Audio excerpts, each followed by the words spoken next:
ধ্রুব অদিতির দিকে চেয়ে চোখটি পিষ্ট ইঙ্গিত দিয়ে বলল, নাও ইয়েস মাই টার্ন। বলে আস্তে করে ধ্রুব তার বধূর গায়ে শাড়ির আঁচল ফেলে দিল। লজ্জায় দু চোখ বন্ধ করে নিল অদিতি।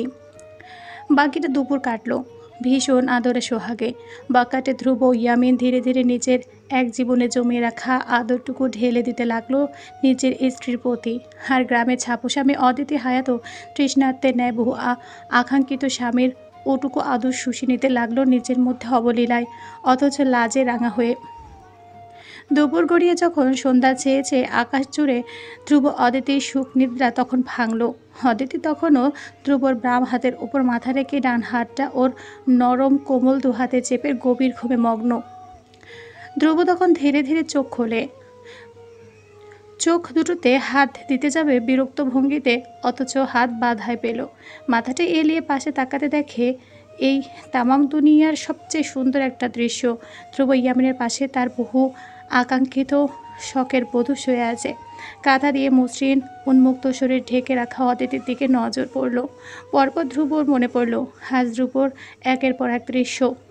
অদিতির ডান্স, ওর কাপা হাতের ছোঁয়া, শেষ সবাই লাজুক অদিতির অস্থির কান্না, আর ধ্রুবর প্রতি অদিতির এক আকাশ আবেগ। পুরোটা সময় যেন স্বপ্নের মতো ছিল ধ্রুবর কাছে। ধ্রুব কখনো ভাবেনি এক জীবনেও ওর নিজেরও কেউ হবে, কেউ ওকে ভালোবাসবে, ও যেমন তেমনভাবে ওকে গ্রহণ করবে, যত্ন নেবে। হয়তো সারা জীবনে অভাগার ন্যায় বাউন্ডুলে হয়ে ঘুরে বেড়ানো ধ্রুবর প্রতি খোদার দয়া হয়েছিল কখনো। তাই না চেয়েও তোফাজ্জল হায়াতের এই ভদ্রকন্যা এখন ওর ঘরে ওর বিছানায় শুয়ে আছে, ওরই আদর ভালোবাসার চিহ্ন বহন করে। এইসব কথা ভেবে হঠাৎ লাজুক ভঙ্গিতে হেসে ফেলল ধ্রুব। এই একটা দুপুর বা রাত যাই বলুক, এই একটা সময়ের জন্য ধ্রুব কত জনম অপেক্ষা করেছে, কত সাধনা করেছে, কত রাত ছটফট করেছে। এটা কেবল ওই জানে। এই ঘুমিয়ে থাকা অদিতির ক্লান্তিতে ভেজা এই মুখটুকু ওর কত আগ্রহের বিষয়, ওর কত সাধনার ফল।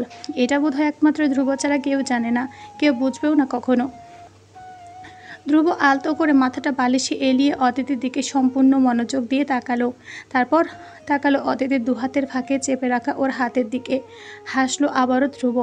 কতটা ভালো লাগছে এই মুহূর্তে ওর, সেটা মুখে বা শব্দে কিছুতে প্রকাশ করা কখনোই সম্ভব নয় ধ্রুবর জন্য। এই জন্য পুরুষ হওয়া লাগে, প্রেমিক পুরুষ। অদিতির চুলগুলো এলোমেলো হয়ে মুখে ছড়িয়ে রয়েছে, অবাধ্য ও চুলগুলোকে বাধ্য করছে। ধ্রুব আলগুছে অদিতির হাত থেকে নিজের হাত ছাড়িয়ে নিল। তারপর কিছুটা এগিয়ে এসে চুল গুছিয়ে সরিয়ে দিল বড় আদরে যত্নে। সঙ্গে কণ্ঠে অসম্ভব মায়া নিয়ে ডাকলো ধ্রুব, অদিতি সোনা, ওঠো, সন্ধ্যা হচ্ছে। অদিতির ঘুমটা বোধহয় তখনই ছুটল। ও পিট করে চোখ খুলে তাকালো। ধ্রুব ওর ঘুমান্ত চোখ দুটোর দিকে চেয়ে নিজেও সামান্য ফিরতি হাসলো। অদিতি ঘুম ভেঙে শুধু এক দৃষ্টিতে চেয়ে রইল ধ্রুবর ওই মারাত্মক ঠোঁট এলিয়ে হাসার দিকে। ধ্রুব মুখ ঝুঁকিয়ে ওর ঠোঁটের কোণে আবারও একবার চুমু খেলো। অদিতি লজ্জায় চোখ বুজে ফেলল। ধ্রুব মৃদু হেসে ডাকলো, উঠে যাও, আরও ঘুমোতে ইচ্ছে করছে? অদিতির চোখ খুলে দুদিকে মাথা নাড়ল, অর্থাৎ না। কিন্তু মুখে অদিতি কিছুই বলল না, শুধু আলগুছে ধ্রুবর হাত দুটো টেনে মেলে দিল। ওকে জড়িয়ে ধরে ধ্রুবর নগ্ন বুকে নাক ঘষল। ধ্রুব ওর হাতের মাসেলের মধ্যে আগলে নিল অদিতির নগ্ন পিঠ। সঙ্গে অপর হাতে কাঁথাটা ভালো করে মেলে দিল অদিতির পিঠের ওপর। তারপর কেমন দুষ্টু ইঙ্গিতে বলল, আমাদের তো অদিতি বাসরাত না হয়ে বাসর দুপুর হয়ে গেল। ইউনিক কাপলের ইউনিক বাসর, হ্যাঁ। বলে হেসে ফেলল ধ্রুব। অদিতি লজ্জায় শেষ, ও অস্থির লজ্জায়। পরপর ধ্রুবর বুক থেকে মাথা তুলে সরে গেল বালিশের ওপর। কাঁথা দুহাতে বুকের ওপর চেপে ধরে আশেপাশে খুঁজতে লাগলো কিছু। ধ্রুব হয়তোবা সেটা বুঝলো। ও ওভাবে দেখতে লাগলো, অপেক্ষা করতে লাগলো অদিতি মুখে কিছু বলুক। অদিতি আশেপাশে কিছু না পেয়ে ধ্রুবর দিকে অসহায় চোখে তাকালো। ধ্রুব ভ্রু উছালো তখনই। কি কিছু বলবে? অদিতির লজ্জায় চোখ নামিয়ে অস্ফুট স্বরে বলার চেষ্টা করলো, আমার শাড়িটা দিন প্লিজ। ধ্রুব তখনও বাম ভ্রু উঁচু করে তাকিয়ে রয়েছে। ধ্রুবর হুডেড চোখে অমন দুষ্টু ইঙ্গিতে এক প্রকার মুষড়ে গেল অদিতি। কাঁথাটা দিয়ে চোখ মুখ ভালো করে ঢেকে লেপটে গেল একদম বিছানার সঙ্গে। ধ্রুব মৃদু হেসে কাঁথার উপরই অদিতির কপালে চুমু খেলো। অদিতি চোখ বুজে হাঁসফাঁস করে উঠল যেমন। ধ্রুব কোনো রকম পাশে থাকা একটা টাওয়াল ঝটপট কোমরের নিচের অংশে পেঁচিয়ে দিয়ে বিছানা থেকে নেমে কাবার থেকে নতুন সুতির শাড়ি বের করে বিছানার ওপর রাখলো। নিজে ওয়াশরুমের দিকে যেতে যেতে বলল, শাওয়ার নিতে যাচ্ছি। কাতার ফাঁকে আর লুকিয়ে দেখতে হবে না আমাকে, উঠে পড়ো। অদিতি চোরের মতো ধরা পড়ে জিভা কামড়ে ধরে চোখ খিচে ফেলল। ইস, সে বুঝে গেছে। বাথরুমের দরজা আটকানো শব্দ কানে আসলো। অদিতি কাঁথা সরালো মাথার উপর থেকে। মৃদু হেসে বিছানার উপর ধ্রুবর বের করে দেওয়া রাখা শাড়ির দিকে তাকালো। শাড়িটার রং লাল, গাঢ় লাল। অদিতি আশেপাশে পুরোনো শাড়িটাও আবার খুঁজলো, পেল না। তাই কাঁথাটা গায়ে পেঁচিয়ে নিয়েছে যখন, ধ্রুব তখন দরজা খুলে বেরিয়েছে, গায়ে সেফ টাওয়াল জড়ানো। অদিতি ওকে দেখেই আতকে উঠে 2 কদম সরে ফাঁকা ঢোক গিলে ধ্রুবর দিকে তাকালো। ধ্রুব রীতিমতো তাজ্জব ভঙ্গিতে হা করে কাঁথার আপাত মস্তক পেঁচানো অদিতিকে দেখছে। হতভম্ব গলায় বলল, এ কি হাল তোমার? কাঁথা পেঁচিয়েছ কেন? অদিতি ফাঁকা ঢোক গিলে আবারও। ধ্রুবর সামনে ওভাবে দাঁড়িয়ে আছে। খোদা, মাটি ফাঁকক ও ভূগর্ভে আশ্রয় নিক। অদিতি মাথাটা নামিয়ে নিল। জবাবে অস্ফুট স্বরে বলল, পুরোনো শাড়ি পাইনি, নতুন শাড়ি নষ্ট করব? ধ্রুব তখনও অবাক, বলল, পুরোনোটা আমি বাথরুমে ভিজিয়ে রেখে এসেছি, বোয়া ধুয়ে দিবে। অদিতি কম্বল পেয়েছে ওভাবে হাঁসফাঁস ভঙ্গিতে বলল, আপনি ওদিকে ফিরুন প্লিজ, আমি বাথরুমে যাব। ধ্রুব শোনে না যেমন, ততক্ষণে ওর অবাক হওয়া চোখে ধীরে ধীরে দুষ্টুমি খেলে গেল। হুড়ের চোখ দুটো আরও ছোট করে ভ্রু কুচকে ধীর পায়ে এগোচ্ছে, 1 পা 2 পা 3 পা করে। ধ্রুব যত এগোচ্ছে অদিতির গলা ততই শুকাচ্ছে। আজকের এমন একটা দুপুরের পরও অদিতির লজ্জা কমে ভয় বেড়ে গেছে কেন যেন। অদিতি মাথাটা নামিয়ে রেখেছে, চোখ তখনও ওর ধ্রুবর এগোতে থাকা পায়ের দিকে। ও নিজেও কম্পিত ভঙ্গিতে পিছিয়ে গেল 2 কদম। পরপরই পিঠের সঙ্গে পেল দেয়ালের সংঘর্ষ। ঢোক গিলে থেমে যেতে হলো অদিতিকে। ধ্রুব দৃঢ় পায়ে এগিয়ে অদিতির সামনে এসে দাঁড়ালো। যেহেতু ধ্রুব অদিতির থেকে অনেক লম্বা, তাই দেখা যায় যখনই অদিতির সঙ্গে ধ্রুব কথা বলে ওকে ঝুঁকতে হয়। এবারেও তাই হলো। ধ্রুব ঝুঁকে মুখটা অদিতির মুখের দিকে নিতেই জেন্টস শ্যাম্পুর কড়া সুঘ্রাণ নাকে এসে লাগলো অদিতির। ভেসে গেল ও। ধ্রুব মুখটা বাড়িয়ে অদিতির নরম লাল টুকটুকে গালের চুমু খেতেই 2 হাতে কাঁথা খামচে ধরে চোখ বুঝল অদিতি। অস্ফুটে বলার চেষ্টাও করলো কিছু, আজ আর না। ধ্রুব ভ্রু কুচকালো, বুঝলো না অদিতির কথার অর্থ শুরুতে। গাল থেকে ঠোঁট সরিয়ে ওভাবে ভ্রু কুচকে অদিতির দিকে চেয়ে বলল, কি আর না? অদিতি কিছু বলার আগেই কিছু একটা ভেবে আচমকা হেসে ফেলল ধ্রুব। হাসতে হাসতে বলল, এটুকুতেই কাহিল? বাকি রাত তো এখনও পড়েই আছে। ধ্রুব কথাটা বলা মাত্র অদিতি ভয়াতুর চোখে তাকালো। ধ্রুব হাসলো ওই তাকানো দেখে। মৃদু হেসে অদিতিকে কাঁথা সহ 5 করে তুলে নিতে নিতে বলল, ডোন্ট ওয়ারি, যতটুকু তুমি হ্যান্ডেল করতে পারবে অতটুকুতেই আমিও পুষিয়ে নেব। স্বামী তোমার, কোনো পশু নই। অদিতি মুগ্ধ চোখে ধ্রুবর দিকে চেয়ে রইল। এবার বোধ হয় আরও একবার অদিতি এই বখাটে, যে এখন বখাটে নয়, তার প্রেমে একদম ক্ষতবিক্ষত করে ফেলল নিজের একটুখানি হৃদয়। ধ্রুব ওকে ওভাবে কোলে নিয়ে বাথরুমে রেখে আসলো। যেতে যেতে বলল, শাওয়ার নিয়ে আসো, আমি বাইরে আছি। ধ্রুব যাওয়ার আগে কাঁথার প্যাকেট করা অদিতির কপালে চুমু খেতেও ভুলল না। রিসেপশনের দিন এগিয়ে আসছে। আগামীকাল ধ্রুব অদিতির রিসেপশন। ধ্রুব চেয়েছিল কদিন পর রিসেপশনের ডেট ফেলত, কারণ সৌরভ ইয়ামিন অসুস্থ। কিন্তু সৌরভের এক কথা, উনি তোফাজ্জলকে কথা দিয়েছেন, যা বলেছেন তাই হবে। আজ অবধি তার কথার নড়চড় হয়নি, তাহলে আজকেও হবে না। তাছাড়া উনি অসুস্থ, পঙ্গু হননি এখনও। ইয়ামিন বাড়িতে বিষাদ তোড়জোড় চলছে। ধ্রুবর রুমে অদিতি মেরুন রঙের একটা ভারী লেহেঙ্গা পরে আয়নার সামনে বসে আছে। ওকে সাজিয়ে দিচ্ছে বাহির থেকে আনা কিছু মেকআপ আর্টিস্ট। ধ্রুব যে কতবার এই রুমে আসতে চেয়েছে ইনিয়ে বিনিয়ে বলার বাইরে, কিন্তু দুঃখজনকভাবে ওকে ঢুকতে দেওয়া হয়নি। অগাতা ধ্রুব অন্য রুমে গিয়ে রেডি হয়েছে। সাজানো শেষ হতে হতে লেগে গেল প্রায় 3 ঘন্টা। ওদিকে ধ্রুব দিল নিজের ধৈর্যের সর্বোচ্চ পরীক্ষা। এতটা ঘন্টা ধ্রুব রীতিমতো মুখটা তেতো করে রেখেছিল। মেকআপ আর্টিস্ট সাজানো শেষে আয়নার অদিতির দিকে তাকালো। অদিতি নিজেও নিজের দিকে আগ্রহ নিয়ে তাকিয়ে আছে। কখনো অমন ভারী সাজ সাজেনিও, তাই বোধহয় আজ ওকে এই সাজে মারাত্মক দেখাচ্ছে। অদিতি আয়নায় তাকিয়ে গলার চৌকার ঠিকঠাক করতে করতে মৃদু হাসলো। একজন মেকআপ আর্টিস্ট এবার কিছুটা দোনামোনা করে বলল, ম্যাম, আপনার গলায় লাভ বাইট দেখা যাচ্ছিল। আমরা এখন কালার ক্যারেক্টার করে ফাউন্ডেশন লাগিয়ে দিয়েছি, একটু খেয়াল রাখবেন প্রোগ্রামে। অদিতি চমকে উঠে আয়নায় নিজের গলার দিকে তাকালো। এতক্ষণে গলার এই চিহ্নের দিকে ভালো করে খেয়াল করা হলো বোধ হয়, কিন্তু এখনও তো বোঝা যাচ্ছে ওই দাগটুকু বিবাহিত যে কেউ ধরে ফেলবে। এই ধ্রুবকে আদৌ পাগল? এভাবে কেউ লাভ টর্চার করে? যখনও কাছে আসে সে অদিতির গলা আর গলা থাকে না। রীতিমতো ধ্রুবর অত্যাচারে জর্জরিত হয় ওই স্থানটুকু। কতবার ধ্রুবকে বলেছে ও একটু বুঝে শুনে কিস করতে, অথচ ধ্রুব তার ওই এক কথা, সে বোঝেই কিস করে। অদিতির স্ক্রিনের প্রবলেম তাই দাগ বসে যায়।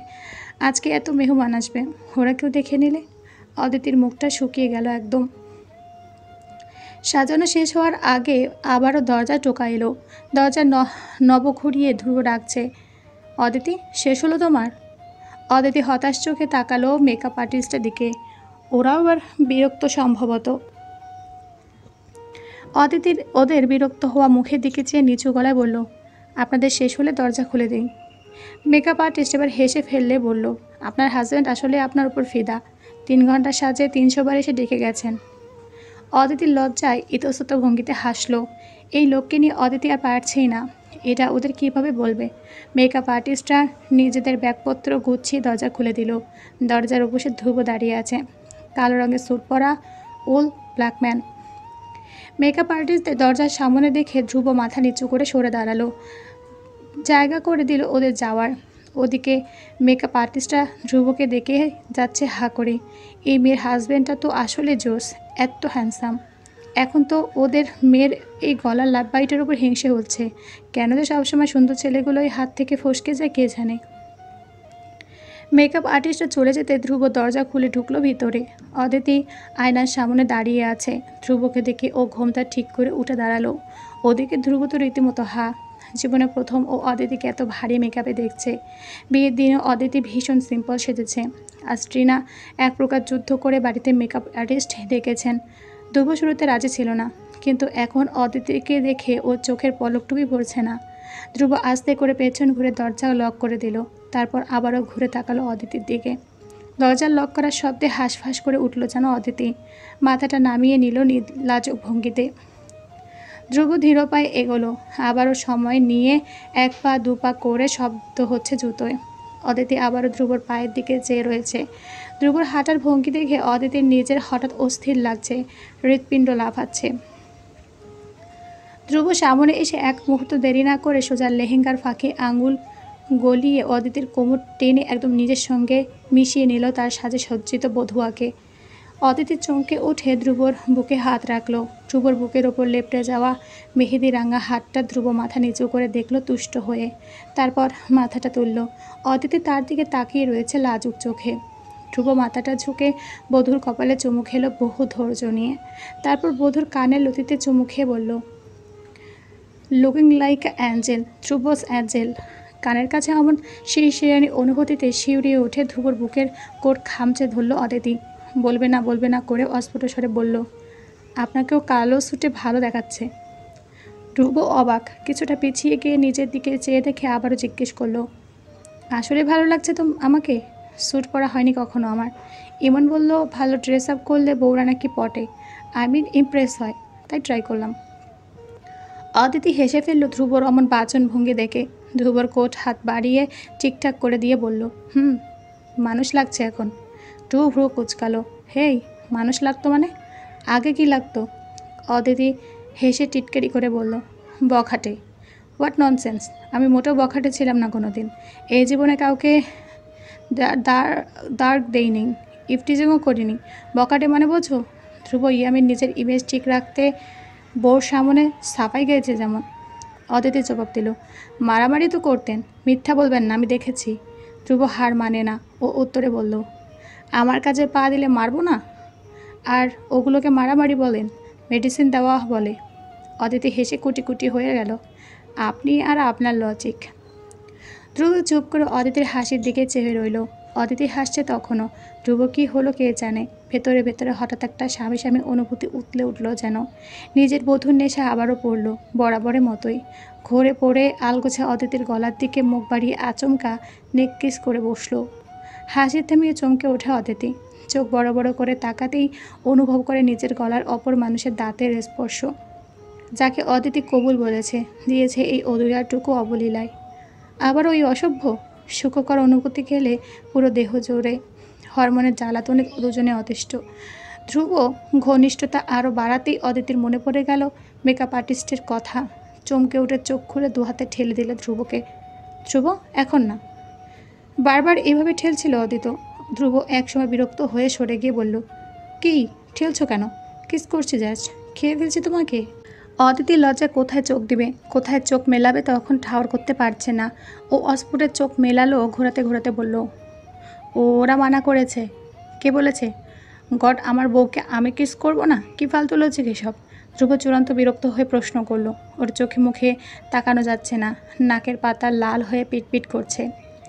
অদিতি কি বলবে? ওর হাতের ইশারায় তখন গলার একপাশে ফাউন্ডেশনের স্তূপ দেখে বলল, ওরা আপনার লাভ বাইটের ওপর ফাউন্ডেশন লাগিয়ে দিয়েছে। আরেকবার এমন লাল হলে সবাই কি ভাববে দেখে? টিভি। ধ্রুব চোখ ছোটো ছোটো করে অদিতির গলার ওই পাশের দিকে চেয়ে রইল। তারপর হতাশ গলায় মুখ অন্যদিকে সরিয়ে বিড়বিড় করলো, শান্তিমতো কিসটাও করতে পারবো না নাকি এখন? এত সফট স্কিন কেন? অদিতি লজ্জা হাঁসফাঁস করে বলল, এটা স্কিনের দোষ না। ধ্রুব বিরক্ত হয়ে বলল, তো কিসের দোষ? আমি তো ক্যাজুয়ালি কিস করেছি। Did I rough to you? Aditi লম্বা শ্বাস ফেলল। এসব ব্যাপারে ধ্রুব যতবার ডিসকাস করে ওর সাথে লজ্জায় এক প্রকার শ্বাস আটকে বসে থাকে অদিতি। অদিতি কিছু বলবে তার আগে দরজায় টোকা এলো, ডাকছে ওপাশ থেকে ওদেরকে। ধ্রুব একবার দরজার দিকে যেয়ে আবার অদিতির দিকে তাকালো। কিছু একটা মনে পড়ে গেল ওর, তাই আগে ভাগেই বলে ফেলল, লিসেন অদিতি, মেবি রিসেপশনের পর বউদের ওদের বাড়ি যাওয়া লাগে, কিন্তু আমি আগে ক্লিয়ার করি, আমি কিন্তু তোমাকে পারমিশন দেইনি। So you are state with me. ধ্রুবর ঠান্ডা স্বরে ওই বোধহয় অভিমান ছিল, কিন্তু হারানোর ভয় ছিল। হুট করে একা হয়ে যাওয়ার যন্ত্রণাটুকু হয়তো বা ছিল। অদিতি ভ্রুকুচকে তাকিয়ে রইল ধ্রুবর ফোলা ফোলা মুখটার দিকে। অদিতির ভেতর ভেতর অসম্ভব হাসি আসছে ধ্রুবর ওই মুখটা দেখে। হাসি চেপে অদিতি ওভাবে চেয়ে আছে দেখে ধ্রুব ভ্রু কুচকাল। কি ওভাবে কি দেখো? আই এম সিরিয়াস কিন্তু, ওকে? অদিতি আর হাসি আটকে রাখতে পারল না। প্রকুচকে চেয়ে থাকা অবস্থায় ঠোঁট কামড়ে হেসে হেসে মাথাটা আস্তে করে নাড়িয়ে বুঝদারে নেয় বলল, বুঝেছি। আর কিছু বলবেন? ওরা রাখছে আমাদের। ধ্রুব পেছন ফিরে দরজার দিকে তাকালো, তারপর আবার অদিতির দিকে চেয়ে ওকে কিছুটা দূরে সরিয়ে ভ্রু বাকি আপাতমস্তক দেখে নিল একবার। অদিতি ভ্রুবর ওই তাকানো দেখে নিজেও নিজের দিকে চেয়ে দেখলো, ঠোঁট উল্টে বলল, কি দেখেন? ভালো দেখাচ্ছে না আমাকে? ধ্রুব জবাব দিল না শুরুতেই। ও কিছু একটা দেখেই ভ্রু কুচকে এগিয়ে গেল। খুলে রাখা ড্রেসিং টেবিলের ড্রয়ার থেকে একটা সেফটি পিন তুলে দুই ঠোঁটের ফাঁকে চেপে ধরে কোমরের দিকটা উপরের পাশ সরে দেখা যাচ্ছিল। সেটা দু হাতে ভালো করে চেপে ধরে ঠোঁটের পাক থেকে সেফটি পিন হাতে নিয়ে কোমরের দিকটা আটকে দিল ভালো করে। অদিতি হা হয়ে মাথা নিচু করে ওর কোমরের দিকে ঝুঁকে সেফটি পিন লাগাতে ব্যস্ত ধ্রুবকে দেখল। ধ্রুব নিজের কাজে সরে দাঁড়ালো। খুলে ফেলা ড্রয়ার লাগাতে লাগাতে বলল, নিজের দিকে খেয়াল রাখবে না একটু? গেস্ট আসবে অনেক, ওদের সামনে একটু প্লিজ রয়ে শুয়ে থেকো, ওকে? ধ্রুবর কথা শেষ করতে অদিতি মৃদু হেসে বাধ্য স্ক্রিনে মাথা নাড়ালো। ধ্রুব অদিতির মাথা টেনে ওর কপালে ছোট চুমু গেঁথে দরজা খুলে বেরিয়ে যেতেই দেখে সামনে ইফাজ একদম ফিটফাট হয়ে ওর সামনে দাঁড়িয়ে আছে। ধ্রুব ওকে দেখে অবাক হলো, তুমি? ইফাজও ধ্রুবকে দেখে ভীষণ খুশি হয়েছে। বেচারা দৌড়ে এগিয়ে এলো ধ্রুবর দিকে, সঙ্গে কণ্ঠে উচ্ছ্বাস, দুলাভাই। ইফাজ দৌড়ে সামনে আসতে ধ্রুব দ্রুত হাতে হাঁটু গেড়ে বসে ইফাজকে কোলে লুফে নিল সঙ্গে সঙ্গে। আরে শালা সাহেব, কখন এলে? ইফাজ আচমকা কোলে ওঠা মাত্রই হইচই শুরু করে দিল। লজ্জায় মুখ একদম লাল হয়ে গেছে ওর। ইমন ভাইয়া এনেছে। দুলাভাই নামাও নামাও না, আমি বড় হয়ে গেছি। ধ্রুব নামানো না, বরং হেসে ইফাজের ঝাঁকড়ার চুলে এলোমেলো করে দিয়ে বলল, আরে আস্তে আস্তে বাচ্চা, তোমার জন্য সারপ্রাইজ আছে একটা। সারপ্রাইজের কথা শোনা মাত্র ইফাজ জগতে সমস্ত লজ্জার কথা ভুলে গেল। তাৎক্ষণিক খুশি হয়ে গেল ওর চোখ মুখ। আমার জন্য কী সারপ্রাইজ? ইফাজ ধ্রুবর কথা শুনে অদিতি বাইরে বেরিয়ে এলো। ধ্রুবর কোলে ইফাজ বড্ড হইচই করছে। ধ্রুব বড্ড আদুরে ভঙ্গিতে কথা বলছে ইফাজের সঙ্গে। ইফাজের মুখে হাসি স্পষ্ট। অদিতি দরজায় হেলান দিয়ে তুষ্ট হয়ে দেখে গেল ওসব মনোমুগ্ধকর দৃশ্য। ধ্রুব ইফাজকে কোলে নিয়ে নিচে নামতে নামতে পেছন ফিরে অদিতিকে দেখে বলল, তুমিও রেডি হয়ে নেমে এসো, আমি গাড়িতে ওয়েট করব। অদিতি মাথা নাড়ালো চুপচাপ। ধ্রুব চলে যেতেই এক ঝাঁক মেয়ে এসে অদিতিকে বাকি যা সাজগোজ বাকি ছিল সেসব করে ওকে তৈরি করে নিচে নিয়ে এলো। খাদ্যমন্ত্রীর ছেলের রিসেপশনের আয়োজন। পুরো শহর বলতে গেলে নিমন্ত্রিত ছিল এই আয়োজনে। কমিউনিটি সেন্টারও আজ বিশাল বড়। চারপাশ দেখে মনে হচ্ছে কোনো রাজপ্রাসাদ। ইন্টেরিয়র ডেকোরেশন তো এটাই বলছে। অদিতি ধ্রুব গাড়ি থেকে নামলে কিছু ইয়াং ছেলেমেয়ে ওদের দুপাশে জড়ো হয়ে ফুল ছেটাতে লাগলো। ওদের প্রত্যেকের হাতেই ফুলের পূর্ণ ঝুড়ি। অদিতি এসব দেখে অবাক হয়ে ধ্রুবর দিকে তাকালো। ধ্রুব তাকালো তখন। ওর মধ্যে অবাক ভাবটুকু নেই। ও দৃঢ়ভঙ্গিতে হাত বাড়িয়ে অদিতির ডান হাতটা চেপে ধরল। সামনে তোফাজ্জল ফাহিমা দুজনে দাঁড়িয়ে আছেন। এই দুজন মানুষের সামনে অদিতির হাতটুকু এভাবে ধরে রাখা, তাও এতটা অধিকারবোধ নিয়ে। ধ্রুব অদিতির দুজনের কাছে সবসময় স্বপ্নের ন্যায় ছিল, অথচ আজ দেখো দুজনের স্বপ্নেই ওদের সামনে সত্যি হয়ে হাতছানি দিচ্ছে। ধ্রুবর হাতে হাত রাখা অদিতি হঠাৎ অনুভব করে ধ্রুবর হাত কাঁপছে। অদিতি টলমল চোখে ধ্রুবর দিকে তাকালো। ধ্রুবর সামনে তাকিয়ে আছে। তোফাজ্জল হাতের দিকে আর চোখে চেয়ে হাতের বাঁধন আরও শক্ত করে সে। আজ তোফাজ্জলের মেয়ে জামাই নিয়ে তেমন মাথা ব্যথা নেই, তবুও ধ্রুবর চেপে রাখা অদিতির হাত তোফাজ্জল খুব ভালো করে দেখলেন। হয়তোবা ধ্রুব তাকে সেটা দেখাতেও চেয়েছিল। সজ্জিত স্টেজে বসানো হয়েছে সদ্য বরবধূকে। এসে ছবি তুলছে, মিষ্টি খাওয়াচ্ছে। জীবনেও মিষ্টি পছন্দ করার না ধ্রুব এবার বিরক্ত হলো। তাকালো ও ইমনের দিকে, সঙ্গে ঠান্ডা স্বরে প্রশ্ন করে বসলো, ওই আর কতক্ষণ চলবে এমন সার্কাস? ইমন পাশে ডিজিকে মেসেজ দিয়ে গান সিলেক্ট করে দিল। আজ ইমনের সিলেক্ট করা গানই বাজানো হচ্ছে। ও ধ্রুবর কথা শুনে মেসেজিং করতে করতে বলল, ও কখন শেষ হবে? সবে এলি, টাইম লাগবে ভাই। ধ্রুবর এই স্যুটকোট পরে ইংচিং হচ্ছিল ভীষণ। ও মুখটা ভোতা করে কোনোরকম কষ্ট করে বসে অদিতির পাশে। এত মেহমান না থাকলে হয়তোবা ধ্রুব কখন বউ নিয়ে বেরিয়ে যেত এখান থেকে। অদিতিরও এত মানুষ দেখে বমি বমি পাচ্ছিল, তার উপর এত মিষ্টি খেয়েছে, এবার মনে হচ্ছে আর সইবে না পেটে। কিন্তু ও তো বউ মানুষ, ওর অভিযোগ করলে মানুষ কি বলবে? তাই মুখটা কষ্ট করে ওভাবে বসে রইল নিজের জায়গায়। এবারে যাত্রায় আরও একজন এসে ছবি তুলে মিষ্টি খাওয়াতে যাবে। তার আগে ধ্রুব ওনাকে থামিয়ে দিল। যথাসম্ভব নিজের মেজাজ ঠান্ডা রেখে বলল, আঙ্কেল শুধু ছবি তোলেন, মিষ্টি অনেক খাওয়া হয়েছে, ওকে? অদিতি অবাক হয়ে তাকালো ধ্রুবর দিকে।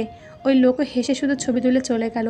সে যেতে ধ্রুব অদিতির দিকে চেয়ে ভীষণ হতাশ গলায় বলল, কিছু ভালো না লাগলে বলা লাগে অদিতি, 1000 টাইমস আমি এসব শিখাই তোমাকে, তারপরেও।